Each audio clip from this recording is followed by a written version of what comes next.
Ask yourself, what should a 16-year-old be normally and naturally be doing? Let's say, for example, you're a parent, or even if you're not, let's assume you're one. Now you have a 16-year-old child. What do you think would be the main focus of this child? What do you think you'd want this child to do? Maybe study. Normal children would go to school. They want them to study, normal. Or study and do something at the side, like learn piano or practice for the Olympics or gymnastics or Muay Thai fighting, or develop a hobby, which can become a career. That's what a normal parent would want for their child. Okay? First is education. The second one is a career, a skill. Okay? That's what a normal child would want. Now, Greta Thunberg, she goes to school, but she cannot attend school because of her mental disorder, Asperger's syndrome or whatever, OCD, and she is autistic. So she can't go to school. So instead of focusing on a child going to school, the parents are focusing on a political agenda. And the political agenda is climate change. Now, before you jump on the bandwagon and say, oh, she's trying to make a positive change in this world and trying to make the world a better place, I want you to research the amount of money that is coming in through grants, through all these donations. Do the research of how much money is coming in. And then ask yourself, do you seriously think that Greta is sleeping on the floor without the AC, because AC also adds to the pollution? She is living a poor person's life, or is she living in the lap of luxury, a nice, comfortable hotel apartment, wonderful, delicious, fresh food, and a great, cozy life of a celebrity? Is she enjoying that? Or do you think she's suffering in the village in Africa, sleeping on the floor, eating simple food and dedicating a whole life to the poor?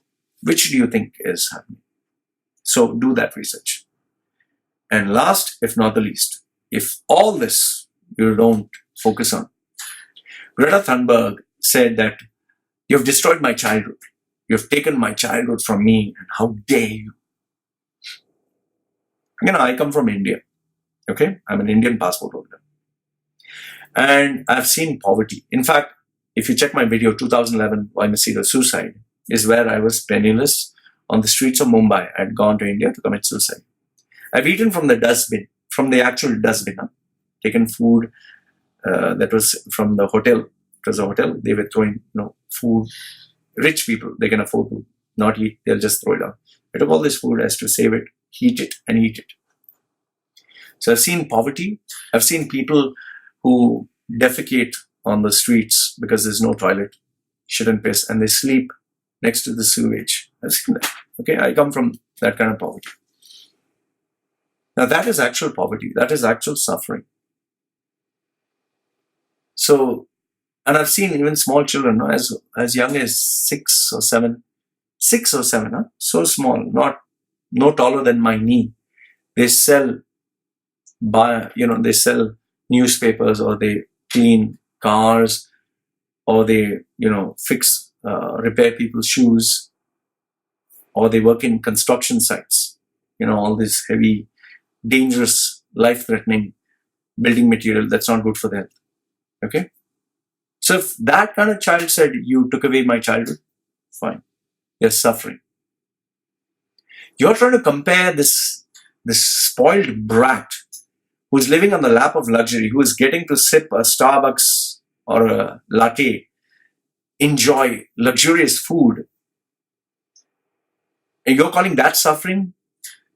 Then what do you call the children in Africa who eat sand mixed with, I'm not joking, sand mixed with sugar? They eat sand cemented with sugar.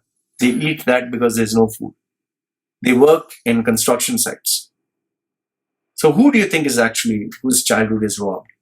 There are children in third world countries, small little girls, who are put into the sex industry. Think for a minute. The small children are being sold to satisfy the carnal pleasures of animals, men, evil human beings, sexual acts. So is that suffering? or what Greta, how she is living her life, is that suffering? And she is talking about climate change. These children are talking about survival. To eat one bowl of rice. So who's suffering? So I've given you 16 reasons. I've given you 16, and including the last point. I want you to research. I'll put the links below. And I want you, after doing the little bit of research, you think, you decide, and you tell me if what I'm saying is right or what I'm saying wrong. I've given you enough to think about. My conclusion is simply this. This small little innocent girl is being used by higher powers, by a political agenda, by billionaires to further their personal political agenda. They are manipulating the small child, and they are milking the cow, milking the opportunity for all it's worth. And in another few months, my prediction is this: she's not going to be relevant anymore. This movement is going to die out, and this phase is going to go. Just like the Bitcoin bubble, just like the, all this big hype that people talk about, it's just going to vanish. Like you remember the ice bucket challenge, okay? This fad is also going to, Bitcoin ice bucket challenge, this fad is also going to come, and it's going to whoosh, vanish. And then nobody's going to talk about it, and we'll all be back to our normal selves. So this is my prediction, this is my analysis. So let me know your thoughts. I would love to know what you think. These are my thoughts. Please put them in the comment section below. I always read them, I always respond to them. And prove me wrong if you think I'm wrong. I would love to hear from you. I've given you 16 points. Now, ball is in your court. Let me know what you think.